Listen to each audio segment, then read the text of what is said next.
जम्मू कश्मीर की बात है आई गेस। एंड उसके बाद ये गाड़ी स्लिप होना स्टार्ट होती है, आगे वाले दो बंदे निकल जाते हैं एंड पीछे वाले बंदों को टाइम नहीं निकल पाता कि वो आगे वाले डोर से एग्जिट कर लें।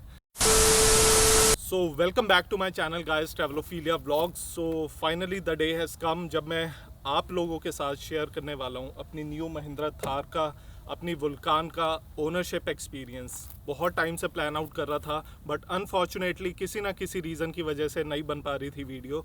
एंड थोड़ा सा आज टाइम निकाल के अपने बिजी शेड्यूल के अंदर से आप लोगों के साथ शेयर करना चाहता हूँ मैं इस गाड़ी का ownership experience. So first of all, अगर इस गाड़ी के पीछे की आपको मैं बैक स्टोरी बताऊं कि कैसे मैंने इस गाड़ी को परचेज़ किया था, तो सबसे बड़ा इशू था कि फैमिली को कन्विंस करना, because it's not at all a family car. काफ़ी टाइम से मैं प्लान कर रहा था। मुझे इसकी जब रोड पे लोग देखते थे, इसका जो स्टैंड है रोड के ऊपर, जो इसकी रोड प्रेजेंस है, वो इस गाड़ी की नो डाउट अनमैच्ड है, इस गाड़ी की रोड प्रेजेंस। तो फाइनली मैं डैड को लेके गया, वहाँ पे दिखाई मैंने गाड़ी। एंड वहाँ जाने के बाद जैसे एक मैचो फील है ना गाड़ी की, तो ऑब्वियसली डैड का भी वही टेस्ट था। तो डैड ने बोला कि प्रैक्टिकलिटी को छोड़ो इस गाड़ी की, कि ले लेते हैं ये गाड़ी बेसिकली। तो मेरे को कुछ एज सच अपने घर वालों को इतना कन्विंस करने की ज़रूरत नहीं पड़ी।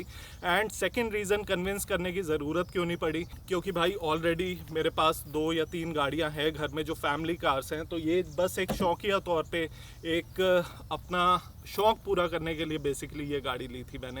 एंड प्रीवियस जन थार को अगर आप न्यू जन थार के साथ कंपेयर करें तो प्रीवियस जन is totally meant for off roading. उसके अंदर कुछ एज सच इतने फैंसी फीचर्स नहीं है गाड़ी के अंदर जैसे कि इस गाड़ी में है।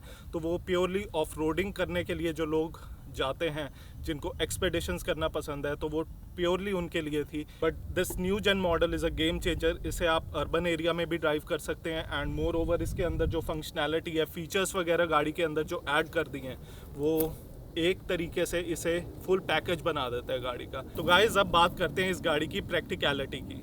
तो इस गाड़ी की प्रैक्टिकलिटी थोड़ी सी डाइसी सी है। मैं आपको यही सजेस्ट करूंगा, अगर आप अपनी फैमिली के लिए ये कार परचेज़ कर रहे हैं तो एब्सोल्युटली आप मत करें ये कार परचेज़।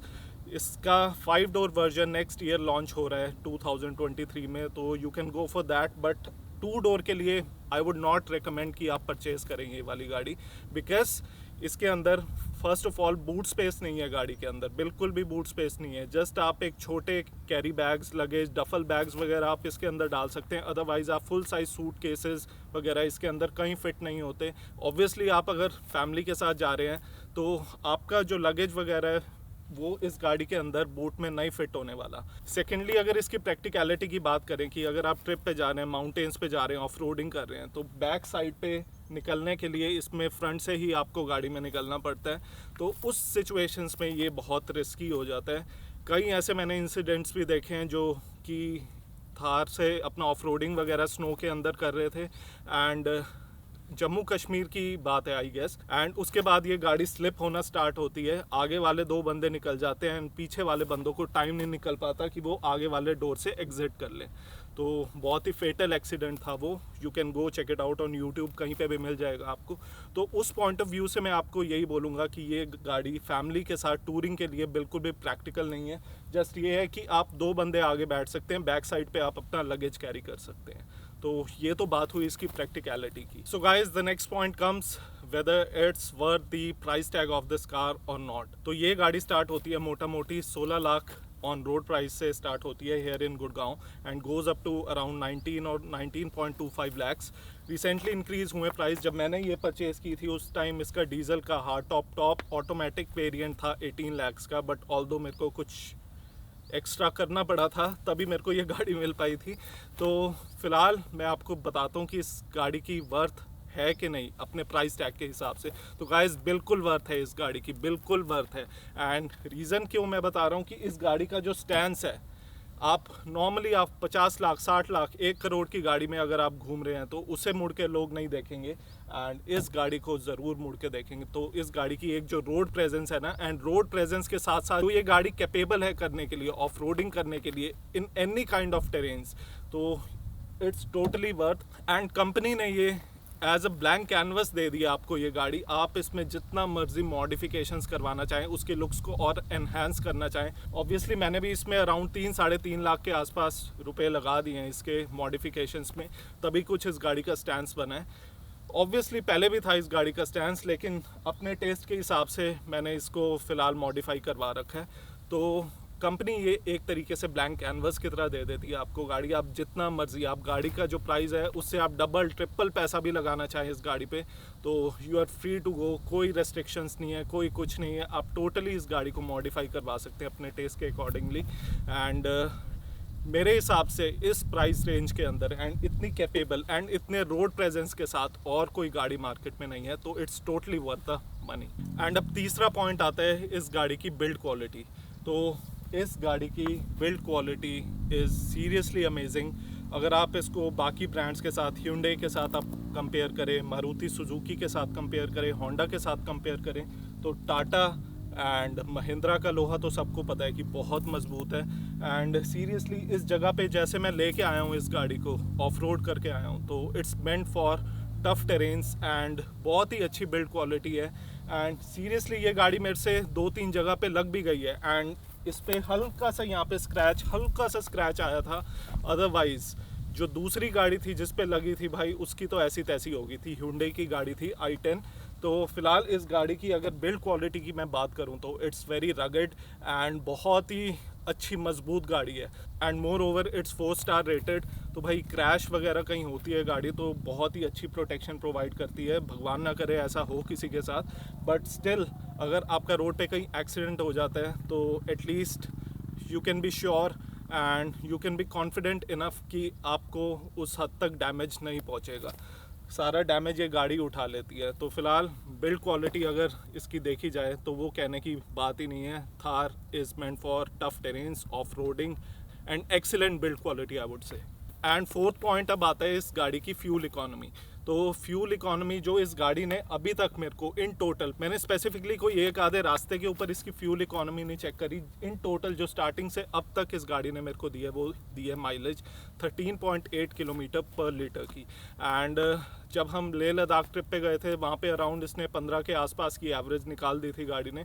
ऑल्दो ये प्योरली डिफ़ाइन होता है कि आपका ड्राइविंग स्टाइल क्या है, आप ज़्यादा खींच के तो नहीं चलाते, बट मेरे ड्राइविंग स्टाइल के हिसाब से इस गाड़ी ने बहुत अच्छी फ्यूल इकोनॉमी दी है मेरे को। ऑल्दो इसका इंजन 2200 सीसी है उसके अकॉर्डिंगली, एंड पहाड़ों पे जाना उसके अकॉर्डिंगली अगर मैं देखूँ तो गाड़ी की एवरेज एंड इस गाड़ी की mileage I would say it's great.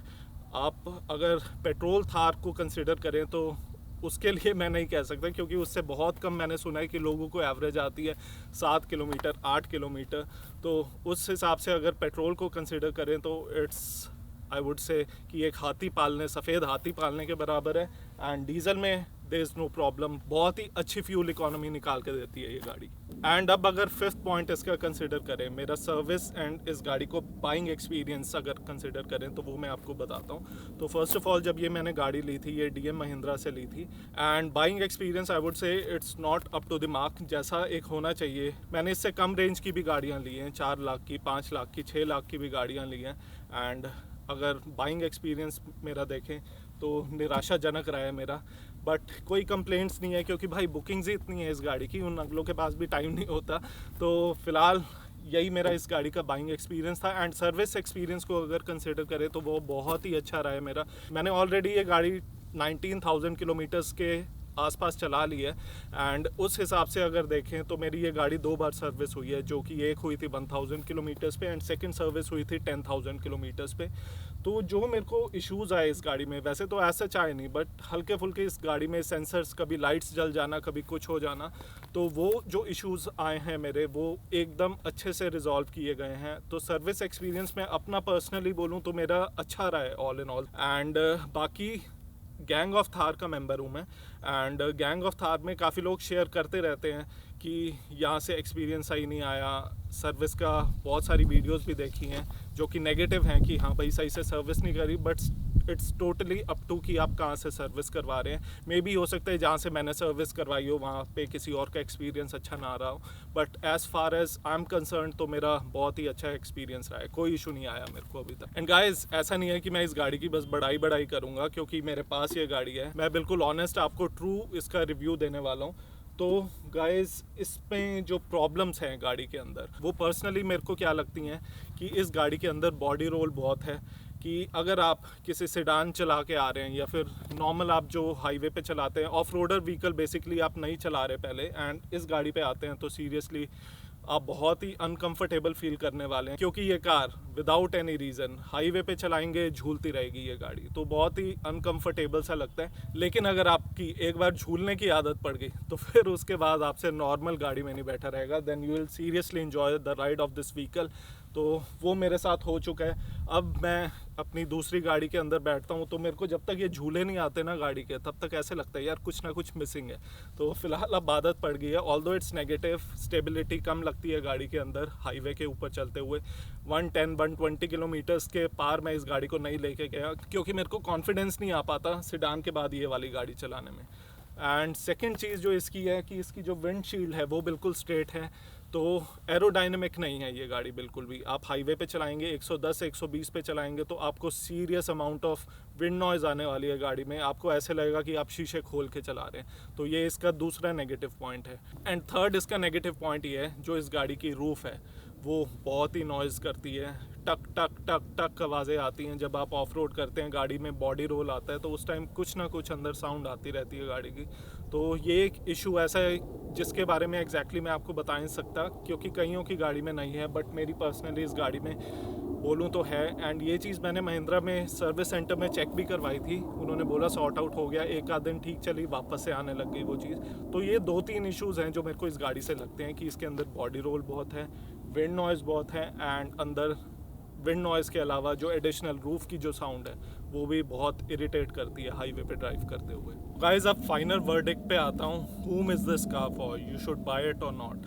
तो ये बहुत ही एक स्केप्टिकल सी चीज़ है कि आपको परचेज़ करनी चाहिए या नहीं, बट अगर आप प्योरली ऑफ रोडिंग करना चाहते हैं एंड साथ साथ आप थोड़ी बहुत अर्बन ड्राइविंग भी करना चाहते हैं एंड आपके पास सेकंड व्हीकल ऑलरेडी है जो फैमिली व्हीकल है, तो तब आप इस गाड़ी को परचेज़ कर सकते हैं। Otherwise I would not recommend कि आप के पास एक फैमिली कार नहीं है एंड आप इस गाड़ी के ऊपर जा रहे हैं, because it's not at all practical. जो ओल्ड एज लोग होते हैं उनके लिए पीछे चढ़ने उतरने में बहुत इशू है। इवन मेरे मॉम डैड भी बैठते हैं तो बहुत मुश्किल से बैठते हैं वो।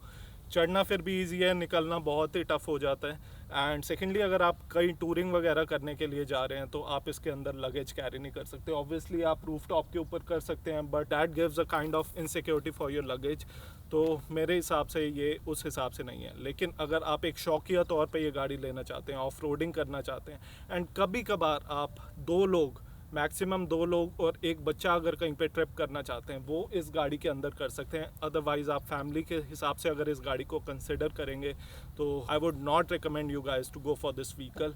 Either wait for some time, जब इसका 5 डोर वर्जन आ जाएगा आप तब तक के लिए वेट कर सकते हैं। सुना है कि जल्दी आने वाला है, रोड टेस्टिंग वगैरह काफ़ी चल रही है, you can go check it out on YouTube, number of videos आपको मिल जाएंगी। रोड टेस्टिंग इसकी चल रही है, next year most probably in mid of 2023 इसका 5 डोर वर्जन आ जाएगा। बट पर्सनली अगर एक मैं कंसिडर करूं तो मेरे को जाना था भाई 2 डोर व्हीकल पे, तो इसलिए आई वेंट फॉर दिस। तो गाइज, यही है मेरा फाइनल ओनरशिप एक्सपीरियंस जो इस गाड़ी को लेकर है। मिक्स सा एक्सपीरियंस है, लेकिन अगर मैं पर्सनली अपने आप को कंसिडर करूं तो I am really happy with this car. इसकी बिल्ड क्वालिटी, इसकी फ्यूल इकोनॉमी, इसकी कैपेबिलिटीज़, सब कुछ मेरे हिसाब से एकदम ट्यून्ड है ऑलरेडी। एंड सीरियसली महिंद्रा ने थार लॉन्च करके महिंद्रा को एंड साथ साथ थार को एक नेक्स्ट लेवल पे पुश कर दी है। तो फिलहाल यही है मेरा आज का रिव्यू इस गाड़ी को लेकर। तो गाइज, फिलहाल इस वीडियो को भी मैं यहीं पे दी एंड करता हूँ। And in case you guys like today's video तो do like, share and comment. And अगर आप चैनल पे नए हैं तो do hit this subscribe button. I will see you guys in the next one. Bye, until next time, peace out.